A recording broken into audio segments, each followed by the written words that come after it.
moytu. jërëjëf as gor da koy moytu situation politique bi ci réew mi coow li bari na lool ku mel ni Ousmane Sonko doon dem projet barki démb amoon fekk benn xale bu jigéen jafe-jafe bon atte nañu ba pare nag le premier la résultat yi génn Fallou tey boo doon wax situation politique bi ci dëkk bi diggante Ousmane Sonko ak état ak Adji Sarr lan ngay wax loo xam ni boo ko waxee bu ko réew mi déggee amaana dal man ci am. bàcc dégg maa dégg ñu ma ci waaye problème Adji Sarr Ousmane Sonko man diine wax la wu ma ci te murit la. diine wax loowu la ci. wax la wu ma ci. lu tax diine wax loowu la ci. islam. lan la wax ci kuñ jën njaalo. kon luñ ci wax yow. man du ma oustaz luñ ci wax. islam dene na ko ñeent témoin te duñu bokk fuñ jógee mu fekk gën gi kuur gi dugg ci gën gi nee nañu képp ku ko deful dañ laa war a door juróom-ñaar fukki yar ku jën nit njaaloo jéeñ nit njaaloo. kon Adji Sarr dañ ko war a door juróom-ñaar fukki yar. xaw ma daal man dama la islam yaa ma tax waaye islam waxlu ma ci nga réew mi la xam nga lan moo ko yàq Sénégal naa fekk bañ a wax dëgg. Adji Sarr xaw ma ko de waaye kuy bàyyam xam nga bàyyam yow. wasalaam kilifa day taxaw ci bu dee diine nga taxawoo laa wax de war na woon ak fii rax ci wax ji fa la war na yem yow ak du man fa la war a yem. waaw jërëjëf ginnaaw loolu moom wax na ci li ciy xalaatam kon ñu ngi ñaan yàlla na ci yàlla def dal diggante Ousmane Sonko Macky Sall coow lu bari na lool Macky Sall Ousmane Sonko nee na ko dig ma rey baa ma rey la. président moo war a muñ mooy kilifa. président moo war a muñ. mooy kilifa. kilifa day muñ woote ñu waxtaan mu ne leen bu dee léegi ñu waxtaan. mais président woote na Sonko moo ni déw ma. président muñut Macky Sall muñut day doore. mënoo nit di uji nga yi. Macky Sall day doore Fall day doore mooy wax lan. voilà bàcc tam bu bàcc xoolal. loolu de moom vraiment preuve am na ci parce que gis nañu.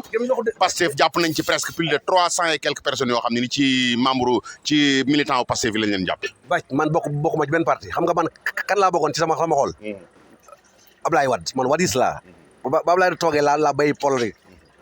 ba ma jógee ci Ablaye Wade ab murit laa taalibe ci la. loolu caalib ci la waxuma ci sama nekk ca waaye Macky Sall mooy kilifa na bay doore yi ñaar buñ jotee kii doore nga naa bayil door yi soog ne kii jooy bayil jooy yi. mais kan moo tooñ. moo xam na wax la ko. mais kii doore daal nga bëgg mu bàyyi doore yi. na bay doore yi so ngeen soog ne kii jooy noppil kii doore mooy doore moo ëpp doole. mais état bi ñoom it dañuy faral di wax naan Ousmane Sonko respecté wul suñu institution yi ndax dafay attaqué police bi attaqué gendarmerie attaqué procureur attaqué juge yi maanaam institution lu nekk ñu wax ko est-ce que ñoom ci loolu lañ sukkandiku ba tax ñu koy fitnaal. bàcc ku son wax ku bëgg a sawi ñu ne doo sawi. sa doom jàng ne doo jàngi juma nga ne juma di nga wax. waaw loolu dëgg la moom loolu moom dëgg la moom. adduna bi boo gémmiñ waxul dëgg waxi fen ay caaxaan baaxul nañu bu ñu bëggee jàpp nañu bàyyi ba gis ñu ko jàpp fekk ko ne ko nuus yóbbu teye waaye nag kaay woo ji ne sa keram kenn du gën yow si kër góor gi nu ne fa doon xëy ay at léegi xëy ma yàqu na nu ngi xëy toog.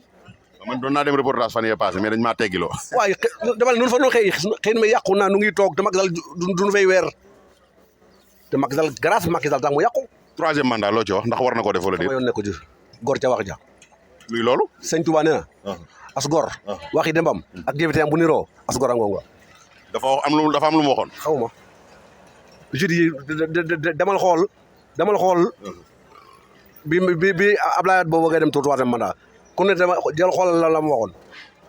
dañu woon du ma dem troisième mandat. nga leer ma dama sëñ Tuubaa li mu wax laa la wax man ab murit la léeg-léeg wax yi dem ba ak jëfiteem bu niroo rek as gor la. jërë ngeen jëf mbokki BF Info kooku mooy grand Fallou Ngom yaakaar naa ni ñu bëri découvrir nañ ko ci réew mi ndax pratiquement moom buy wax.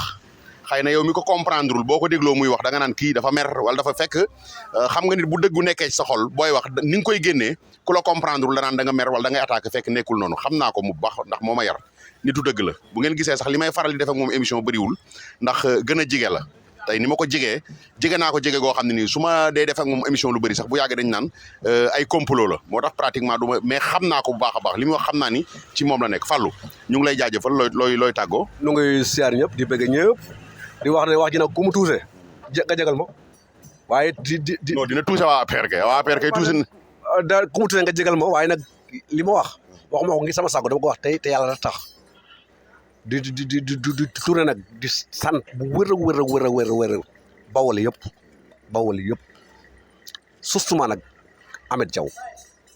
Amet Diaw jiga Diouf yàlla na ko yàlla yërëm Moussa Niang Jéeri Diouf ñooñu loolu am na kenn mu ko wax daal Amet Diaw bi ñu takk ngëm doon def chaque vendredi bu tax nu 40 000 neenu bor jël mbapat chaque vendredi te boole reer bu nooy koy commandé lan la ñuy toog reer macha allah yàlla na ko yàlla defal tawféex bi jaay si wujjoon waaw di wax nag promoteur yi nañ wax ci mbëri bawol yi Keweleng fi ne leng sal fam mbëri fi nekk yëpp amuñ ko mais bawol am ngeen di promoteur Fallou Ndiaye nga fa Assane Ndiaye nga fa ak ñeneen président nga fa am ngeen di promoteur yow kay ñooñu nga war a woo kaay ma wax la bàcc nit ki yor këram xam li muy dépense bàyyi fi jël japanam may ko géej way du ma la woo loolu de léebu la loolu leer na jërë ngeen jëf BF Info ñu ngi leen di sant di leen gërëm bu baax a baax ci ànd gi ngeen àndoon ak ñun ki ñu àndaloon tey mooy Fallou Ngom di coach ci écurie Bawal takk ngemb ba tekki ko yor ay xale di leen former ndax yaakaar naa ni tey bu ne kéwél ci làmb kenn dootu ko présenté moom mi moo ko yor